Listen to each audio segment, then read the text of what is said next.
जय झूलेलाल। अॼु पाण सभई कारकत महात्म जो अध्याय 26 ॿुधंदासीं। हर हमेश वांगुरु हीअ कथा शुरू करण खां पहिरीं पाण सभई भॻवान श्री गणेश गणपति महाराज जो ध्यानु धरंदासीं, पोइ पंहिंजे गुरुजन जो, अंत में भॻवान लक्ष्मी नारायण जो ध्यानु धरे पाण सभई कारकत महात्म जो 26 अध्याय ॿुधंदासीं।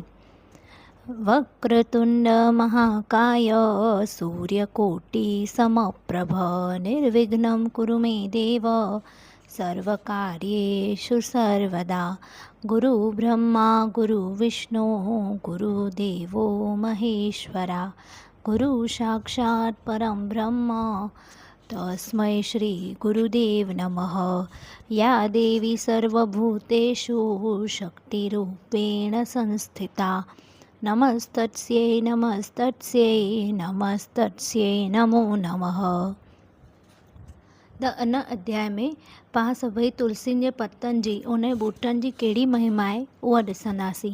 भॻवान विष्णु भगत देवताउनि जे वाता तुलसी पतनि जी महिमा ऐं कारकत महीने जे विर्त जो महात्म ॿुधी धर्मदत्त ब्राह्मण उन्हनि खां पुछियो त यज्ञ हवन दान पुण्य वर्त तीर्थ वग़ैरह भॻवान विष्णु खे प्रसन्न करण लाइ या उन जे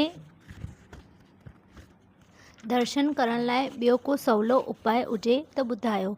विष्णु भगत धर्मदत्त खे गुज़िरियल वक़्त जे राजा ऐं पंडितनि जी कथा ॿुधाए त कागजीपुर में चोल नाले हिकु चक्रवर्ती राजा राज कंदो हो। उहो राजा वारो प्रांत चोल देश सां मशहूरु हो।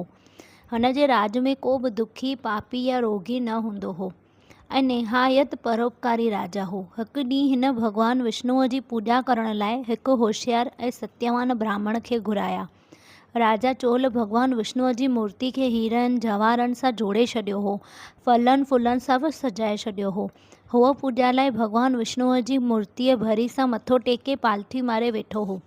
ब्राह्मण विष्णुदास अचण सां भॻवान विष्णुअ जी पूॼा लाइ तुलसीअ जे बूटनि वारी ऐं जल सां ऐं तुलसीअ जे पतनि सां भॻवान विष्णु खे सनानु कराई ऐं पोइ विधि मूजिबि भॻवान विष्णुअ जी पूॼा कई।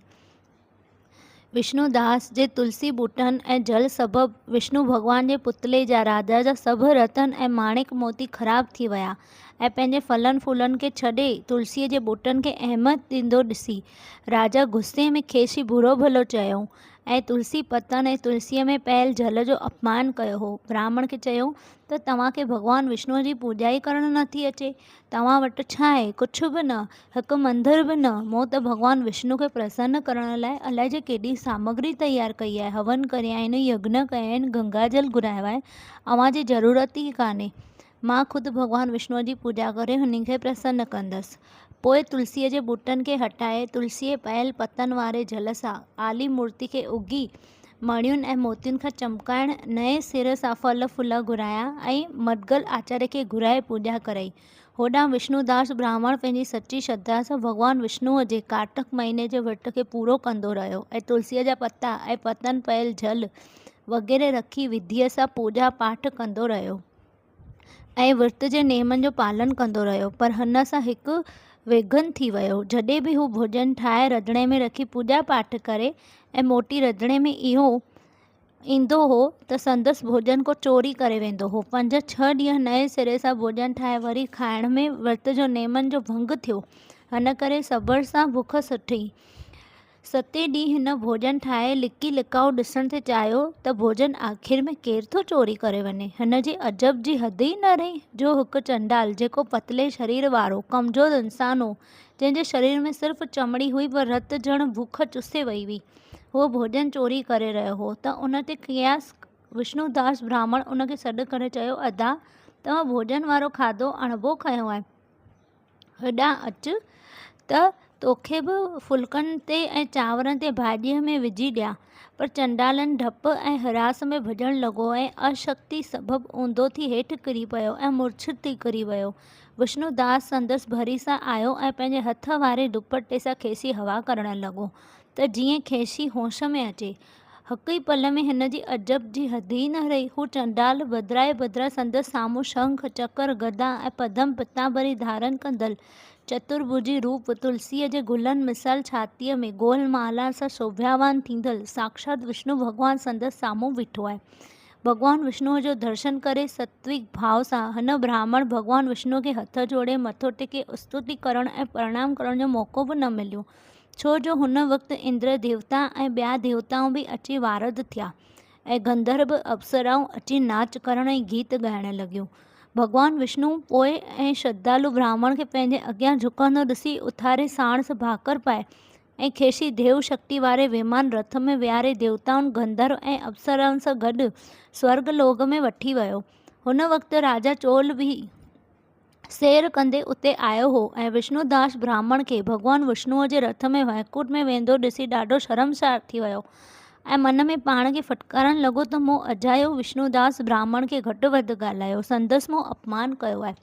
पंहिंजे गुरु मखदल आचार्य खे चयो त असां जेके यज्ञ हवन ऐं पाठ पूॼाऊं कयूं आहिनि उहे हीरनि मोतियुनि ऐं माणिकनि सां भॻवान खे शोभायवान बनायो आहे, फलनि फूलनि सां सिंगारियो आहे, सभु हिला वसीला बेकार थी विया आहिनि। जेको दान मूं ब्राह्मण खे ॾिना से सभु व्यर्थ थी विया आहिनि, छो जो विष्णु भॻवान जो दर्शन ई कान थियो। विष्णुदास फ़क़्ति श्रद्धा सां भक्ति कई ऐं कार्तिक महीने जी नेमायता विधि पूर्वक सादे नमूने विर्त पूरा कया त खेसि भॻवान विष्णुअ जो दर्शन ई थी वियो। हिन करे वैराग बि अची वियो ऐं संन्यास थी भॻवान विष्णुअ जी श्रद्धा सां भक्ति कंदो रहियो। राज तख़त ताज तागे बनवासी श्री जीवन गुज़ारण लॻो। ईअं कंदे बि खेसि जॾहिं विष्णु भॻवान जो दर्शन न थियो तॾहिं अची अग्नि कुंड में टुपो ॾेई पंहिंजे अंत आणण ते चयईं। उते ई भॻवान विष्णु प्राण प्रगट थी वियो ऐं गोदीअ में जपे विहारियो ऐं चयो त मां तुंहिंजी भक्ति ऐं त्याग खे ॾिसी ॾाढो ख़ुशि थियो आहियां। हीअं चई उहो खेसि चमत्कारी विमान में वेठो ऐं वैकुंठ ॾांहुं रवानो थी वियो। उन बाद भॻवान विष्णु पंहिंजे श्रद्धालु विष्णुदास खे पंहिंजो पुण्यशील ऐं राजा चोल खे सुशील नाला ॾेई पंहिंजे द्वारपाल बनाए मान ॾिनो। हिते कार्तिक महात्म जो अध्याय 26 पूरो थियो। बोलो सतगुरुदेव भगवान की जय। आज के आनंद की जय। गंगा मैया की जय। सच्ची देवी माता तेरी सदा ही जय। जय करा शेरा वाली दा। बोल साचे दरबार की जय। आयो लाल सभई चौ झूले लाल बेड़ाए पार सदाए नाम में शाहूकार। ओम नमः पार्वती पतये हर हर महादेव की जय। ओम शांति शांति शांति।